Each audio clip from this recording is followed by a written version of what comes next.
এখন আগের তুলনায় কত পার্সেন্ট ভালো আছেন আপনি? আমি 100%ই ভালো এখন। 1 মাস ঔষধ খাওয়ার পর এখন আমার যে শরীরের যে অবস্থা এরকম যদি থাকে তাইলে আমি মনে করি আমি সুস্থ, আর কোনো ডাক্তার দেখানোর দরকার নাই। আসসালামু আলাইকুম, আমি doctor ATM Rezaul Karim, গণস্বাস্থ্যতে cancer চিকিৎসক হিসেবে নিয়োজিত আছি। আপনাদের সামনে এমন একজন লোকের পরিচয় করে দিব যিনি গত মাসে আমাদের এখান থেকে ট্রিটমেন্ট নেওয়া শুরু করছিল এবং উনি খুব হতাশ ছিল যে উনি সুস্থ হবে কিনা, বা খুব ভয়ানক একটা অবস্থা ছিল। আমাকে বারবার করে জিজ্ঞাসা করতেছিল উনি সুস্থ হয় কিনা, বা আমাদের এখানে এমন পেশেন্ট সুস্থ হয় কিনা। তো আজকে আমি পেশেন্ট দেখতেছিলাম অনেকের মাঝখানে, উনি এসে দাঁড়ায় ছিল আমাকেই দেখাবে। সেই সুবাদে ওনার সাথে দেখে আমি মনে পড়ে গেল ওনার সাথে গত মাসে আমার কথা হয়েছিল। তা আমরা ওনার সাথে একটু পরিচয় হয়নি। যে ভাই আপনার নাম? মোহাম্মদ মহসিন মিয়া। আপনার গ্রামের বাড়ি কোথায়? আমার বাড়ি বরগুনা জেলা, বরগুনা সদর।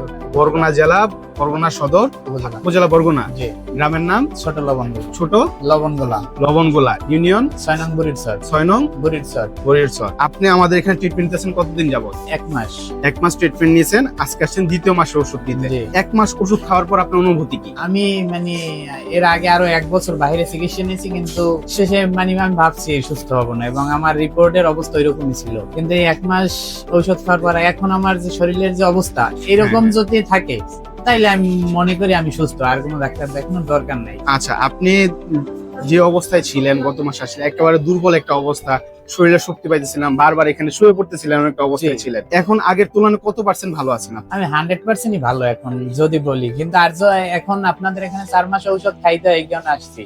আর নাইলে এখন যে অবস্থা আমি এরকম থাকলেই হয়। আলহামদুলিল্লাহ, আল্লাহর কাছে অনেক শুকরিয়া। 4 মাস পর আপনাকে আমরা টেস্ট করতে দিব, এবং 4 মাস পর আপনাকে আমরা ফলো আপ সেশন দিব যাতে ক্যান্সারটা ফিরে না আসে। আপনি দেশের বাইরে কোথায় ট্রিটমেন্ট করছেন?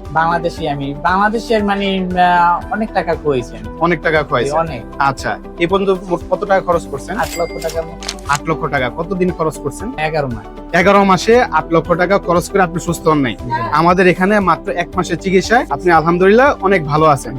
আচ্ছা, আমাদের মানে যারা এরকম সমস্যা নিয়ে ভুগতেছে, আপনি মূলত রেকটাম ক্যান্সারের পেশেন্ট, যেখানে পায়খানার রাস্তায় ক্যান্সারটা থাকে, আমার যে স্টেজ 3, ওখান থেকে ভালো একটা অবস্থা। ইনশাল্লাহ আগামী মাসে আরো সুস্থ হয়ে যাবেন। 4 মাসের মধ্যে আপনি সম্পূর্ণ সুস্থ হয়ে যাবেন। তো আমাদের যারা এখনো যারা ক্যান্সার পেশেন্ট, যারা ক্যান্সার নিয়ে সংকীর্ণতা ভুগতেছে, তাদের উদ্দেশ্যে যদি আপনি কিছু বলতেন। বিষয় হচ্ছে আপনাদের এখানে খরচ কম, তো এই কারণে সবাই ভাবে যে এই কয় টাকায় কি সুস্থ হবো, যেটা আমিও আমারে প্রথম আমার এক ভাই বলছে এখানে আসতে, কিন্তু আমি আসিনি। আমি ওই 8 লক্ষ টাকা খুয়ানোর পরে আসছি। আচ্ছা। আর এখন আমি যেটা দেখলাম আল্লাহ তাআলা যদি সুস্থ করে আপনাদের এখান থেকেই সুস্থ হওয়ার 100% নিশ্চয়তা আছে। আচ্ছা, শুকরিয়া। তো আমাদের স্যার ক্যান্সার গবেষক অধ্যক্ষ ডাক্তার এস এম সোহরাব, উনার সম্পর্কে আপনি যদি কিছু বলার থাকে। সবাই তো বলে যে এখানে আসলে সুস্থ হবেন না, কষ্ট পাবেন, আপনার বিষয়ে কি? আমি আল্লাহর কাছে বলবো যে এই ক্যান্সার একটা মরণ ব্যাধি এবং লক্ষ লক্ষ টাকা খরচের বিষয়। আল্লাহর কাছে বলবো এই স্যার যেন 1000 বছর বেঁচে থাকেন, এবং আমাদের মতো যারা অসহায় আছে এবং এই কম টাকায় যাতে সবাই চিকিৎসা পেতে পারে এখান থেকে। আপনাদেরকে বলবো যারা আমাদের চেম্বারে আসতে চাচ্ছেন, সংকীর্ণতায় আসছেন, তাদেরকে বলবো আপনারা আমাদের চেম্বারে আসেন, আমাদের চেম্বারে দেখেন এবং আমাদের সাথে কথা বলেন। আপনি কি কি সমস্যা, ইনশাআল্লাহ আমরা আপনাদের পাশে আছি, আপনাদের সেবায় নিয়োজিত আছি। আসসালামু আলাইকুম।